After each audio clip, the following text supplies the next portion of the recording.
Bom dia, meus amigos, muito bom dia. Hoje é dia 5 de setembro de 2025, estamos iniciando mais uma conversa fraterna, iniciando uma sexta-feira e o mês de setembro, né? Então, meus amigos, hoje a gente vai fazer a leitura, deixa eu ver aqui só um minutinho, que eu não tinha aberto ainda, o livro Palavras de Vida Eterna, da psicografia de Francisco Cândido Xavier pelo Espírito Emmanuel. Hoje nós vamos ler o capítulo de número 124. Bom dia, seu José Reginaldo, Dona Conceição, bem-vindos. E esse capítulo tem como título Permaneçamos Fiéis. A mensagem é de Paulo de Tarso, em sua primeira epístola aos Coríntios, capítulo 4, versículo 2. Além disso, requer-se nos dispenseiros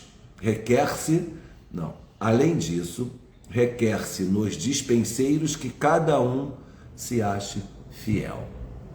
Bom dia, Sheila, tudo bem? Então, olha que interessante essa mensagem evangélica de Paulo. Vou ler novamente para vocês saberem. O título do capítulo é Permaneçamos Fiéis. A mensagem de hoje, que Emmanuel separa para nós podermos refletir, é de Paulo de Tarso, em sua primeira epístola aos Coríntios, capítulo 4, versículo 2. Além disso, requer-se nos dispenseiros de cada um se ache fiel. Requer-se nos dispenseiros que cada um se ache fiel. É nos momentos de dificuldades que a gente tem que mostrar nossa fé a Deus, né? Então vamos lá, vamos agora a leitura, vamos ver o que Emmanuel nos traz de reflexão sobre esse tema. Bom dia, Cal, bom dia, Regina, querida, bem-vindos. Num aparelho, a segurança da produção exige que cada peça funcione no lugar próprio. Numa orquestra, para que a sinfonia alcance todo o vigor melódico, é forçoso que se localize cada instrumento na função que lhe cabe. Na obra do Evangelho, é imprescindível também que cada tarefeiro se compenetre das atribuições que foi investido. Dirás que o Senhor liquidará todas as necessidades, que Ele não dorme sobre as promessas feitas, que a sua infinita bondade solucionará todos os problemas, que a nossa fé precisa sustentar-se. Incondicional, e estarás proclamando a verdade. Mas a verdade não endossa a preguiça ou a imprudência dos servos. O comandante de um grande navio pode ser um gênio de sabedoria e bondade, mas toda a direção se compromete de imediato se o mais obscuro cooperador da embarcação coloca uma bomba na casa de máquinas. Seja qual seja a nossa posição a serviço do Mestre, é imperioso refletir que, se esperamos por Ele, é natural que Ele igualmente espere por nós. Não obstante os erros que ainda nos assinalem o coração, sejamos sinceros em nós mesmos e estejamos decididos a cumprir o dever que esposamos diante da consciência.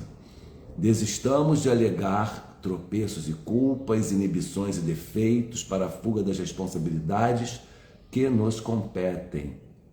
O próprio boi, mostrando os cascos empastados de lama para servir no arado junto ao homem, deve ser um animal fiel. Bom, meus amigos, eu acho interessante essa mensagem, que ela tem tudo a ver com o que a gente conversa sempre dentro da própria doutrina espírita, que é libertadora no sentido de nos trazer a responsabilidade da vida, de certas questões para as nossas próprias decisões. Nós tratamos aqui o destino como algo que pode ser alterado a qualquer tempo, porque depende das nossas atitudes, depende da nossa vontade, depende dos nossos erros e dos nossos acertos. E Emmanuel está nos trazendo essa reflexão à luz do próprio Evangelho de Jesus, né? É à luz de uma carta de Paulo de Tarso, que já lá atrás, há mais de 2000 anos, orientava, alertava, nesse caso aqui, o povo de Corinto.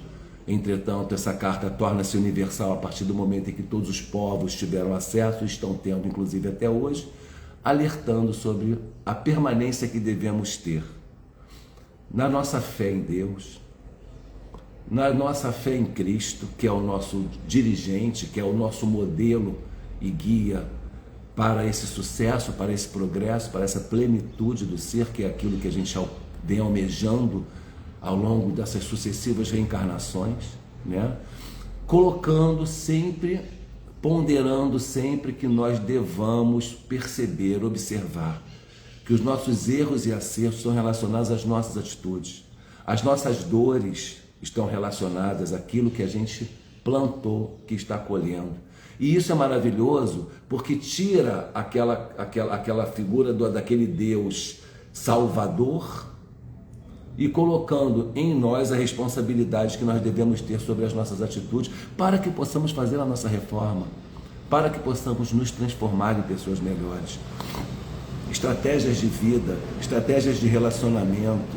Muitas vezes você está se envolvendo no relacionamento, as coisas não caminham da maneira como você gostaria, e aí você, não era para ser. Fácil assim, né? Não era para ser, não. Procura saber o que é que está acontecendo, que está tirando o trem, está descarrilando aquele trem que estava no trilho.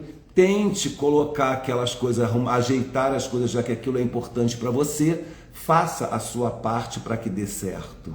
Muito mais coerente, racional, do que você colocar tudo a culpa no destino, tudo culpa na sorte, trevo de 4 folhas, tudo bem, as crenças que nós temos. Se vocês forem avaliar, analisar, fazer um breve estudo sobre religiões, nós vamos descobrir mais de 200, 300 religiões que já existiram no nosso planeta, na humanidade terrestre, ao longo desses milênios que nós estamos aqui vivendo nesses solos. Então, a miscigenação é muito natural, a grande variedade de crenças também é muito natural. Por quê? Porque ela está relacionada a costumes, ela está relacionada a épocas, e está tudo bem, né? Eu gosto muito de falar disso. Às vezes eu tenho lembranças, reminiscências de um estudo, de uma especialização que eu fiz sobre ciências da religião, que uma vez um professor perguntou: os mitos são reais? Aí você vai dizer, mito não é uma realidade, né? Mito é uma construção mental de alguém, de um povo. Pois é, os mitos são reais.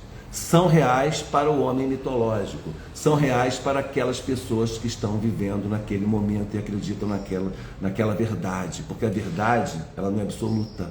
Nós não temos ainda a capacidade e nem o direito, nem o merecimento de termos acesso à verdade absoluta. A nossa verdade é uma, ela vai aumentando, vai se transformando de acordo com o nosso progresso. Da mesma forma, essa questão. Então a gente não está aqui para questionar, para julgar, para querer dizer que as pessoas que têm certas maneiras místicas de ver a vida estariam equivocadas. Não é nada disso. O que a gente pretende aqui com essa mensagem de hoje é dizer 2 coisas importantes. Permaneçamos fiéis na nossa fé, fiéis em Deus, fiéis naquilo que a gente entendeu do Evangelho, que seja o nosso roteiro para esse progresso, para esse alcance dessa felicidade que a gente tanto almeja. Estamos aqui para quê? Para sermos felizes. Ontem o palestrante da nossa reunião falou: todos nós buscamos a felicidade, e é isso.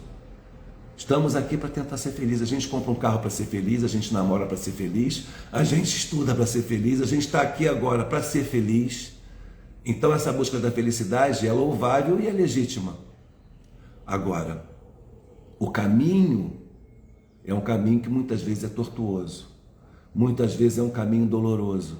E nós não temos que estar felizes o tempo todo, nós estamos buscando essa felicidade, né? Então, os momentos que não são tão bons, não são tão saborosos, são momentos importantíssimos para que nós possamos reajustar os nossos pensamentos, as nossas atitudes, a nossa conduta, o nosso emocional. Se você se vira assim muito focado numa coisa de uma maneira um pouco mais desajustada, é a hora de você, peraí, por que eu estou sentindo isso? Por que eu estou pensando assim? Por que eu estou... Aí você consegue ajustar, equilibrar as emoções, equilibrar os sentimentos, entender por que. Aí você vai ali atrás, vê aquela questão, aquela outra, e você reajusta e você busca um equilíbrio, e esse equilíbrio vai te trazer a tranquilidade. Mas os momentos de dor, os momentos de doença, os momentos de desgosto, os momentos de decepção, são naturais, porque estamos num mundo de provas e expiações, todo mundo aqui junto e misturado, buscando ajudar o outro e ser ajudado também, né? Da mesma maneira que a gente precisa, que a gente pode ajudar, nós ainda necessitamos muito de ajuda. Então, permanecer fiel na sua fé, fiel em Deus, é fundamental. E buscar a segunda parte dessa nossa conversa, para a gente sair para o encerramento, porque eu estou um pouquinho cansado, estou saindo de uma crise bem complicada aqui agora de sinusite. Mas vamos lá, a segunda parte disso, que é muito importante, é você entender que tudo isso está às suas mãos, que você é protagonista da sua vida, não é o outro. Deus é o protagonista de todo o universo e Ele nos dá protagonismo na nossa vida pessoal. Eu posso mudar o meu destino, eu posso mudar a minha realidade, eu posso me transformar. Doenças, o que são as doenças? Não vamos entrar nessa questão agora, porque a gente se estenderia muito e também já vai para um outro tema que é muito importante. Mas lembrem-se, as doenças nascem na alma, elas expurgam no corpo físico. Se a doença ela expurga aqui nesse corpo físico e ela nasceu lá dentro de mim, eu não vou encontrar a cura da doença aqui fora, eu vou encontrar a cura da doença dentro de mim, na minha alma. Por que ela está produzindo emoções que estejam desestabilizando o meu corpo, meu perispírito, meu corpo, meu duplo etérico, meu corpo físico, e aí eu vou entendendo que eu tenho que fazer mudanças de paradigmas, de pensamento. Olha como a coisa é complexa. Então, eu não estou dizendo para você, que aquela doença X, então eu que provoquei, eu poderia ter evitado. Não, não é assim. Não generalizemos tudo e nem também simplifiquemos de maneira simplória, porque não é, a questão também não é essa. Existem as questões expiatórias, existem as experiências que precisamos vivenciar para progredir. Mas o que eu quero dizer é que a gente pode mudar muita coisa, a gente pode alterar muita coisa, a gente pode transformar um limão numa limonada, a gente pode pensar que as coisas podem ser diferentes amanhã. E a doença acometeu.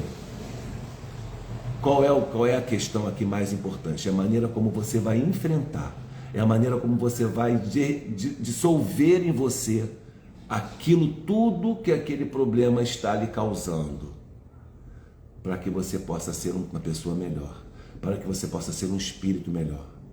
Nunca uma doença vai vencer, sempre o espírito vencerá, porque a vitória não é do corpo, a vitória é da alma, a vitória é do espírito.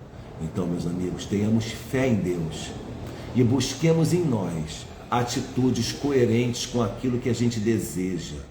Se eu almejo, vamos dar um exemplo para vocês bem materializado. Se eu almejo comprar um carro daqui a 2 anos, eu quero comprar esse carro à vista, não quero fazer prestação.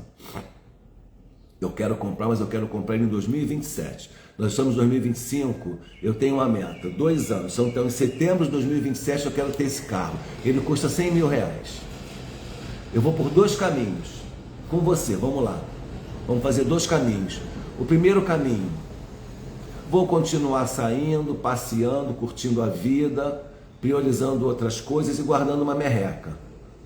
O outro caminho, eu tenho que planejar financeiramente. Se eu quero chegar de 2027 com 100 mil reais, eu preciso guardar por mês X. Calculo, verifico quanto eu preciso ter mensalmente, e aí eu vou começar esse meu propósito e eu vou renunciar a outras coisas que possam comprometer esse propósito, ficar mais importante. Renunciar a coisas que podem ser renunciáveis. Aquele passeio, aquela coisinha, aquela outra. E aí eu consigo todo mês juntar aquela quantia exata que eu preciso ter no ano tal para aquela aquisição. Qual das duas condutas vai me levar ao sucesso? A primeira ou a segunda, muito mais planejada, muito mais focada?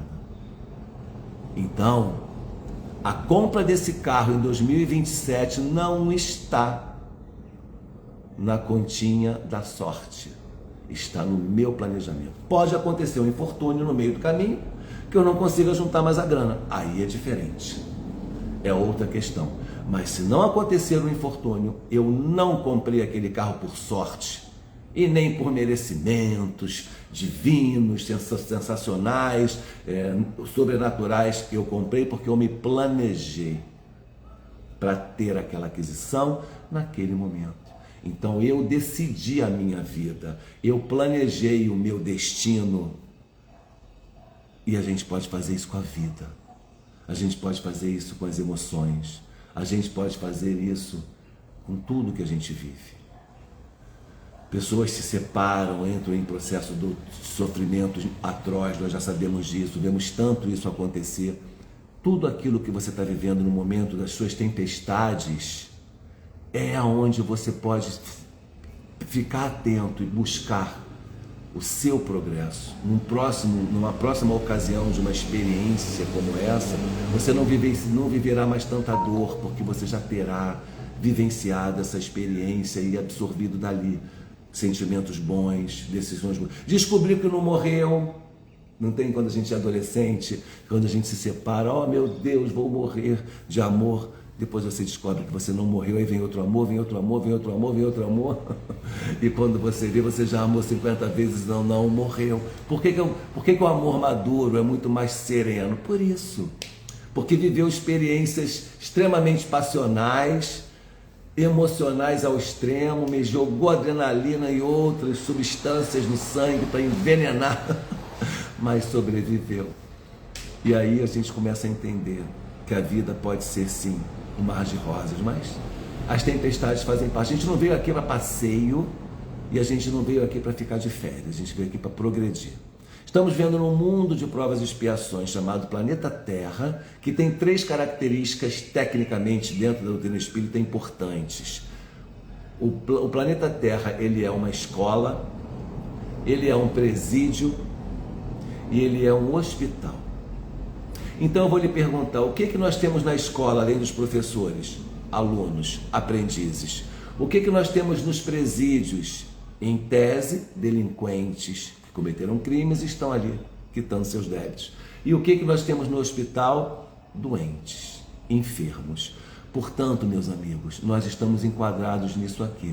Não dá para ser feliz o tempo todo nesses 3 lugares. O que dá é para a gente entender que isso faz parte do processo evolutivo, que Deus não é sádico e nem sarcástico, que Ele está me dando uma grande oportunidade para o progresso através das minhas próprias experiências e quitação dos meus débitos, e que eu devo aproveitar essa oportunidade já de ser feliz. Todos nós aqui que estamos reunidos hoje temos alguma coisa olhando para trás que nos orgulhe, que nos diga, poxa, valeu a pena. Vamos nos amarrar nisso, na hora da dor, agarrem-se nisso. Enfrentem, vai passar, tudo passa. E a gente sabe disso. Vamos ficando por aqui na nossa conversa. Eu agora vou ler para vocês o livro Minuto de Sabedoria de Carlos Torres Pastorino, que já abri aleatoriamente, já veio a mensagem que ele quer que eu leia, para a gente encerrar a nossa conversa. Bom dia, Letícia, bom dia, Cris, bom dia, seu Luiz, várias pessoas entraram, Ana também entrou aqui. Vamos lá, pessoal, para encerrar a nossa conversa fraterna de hoje.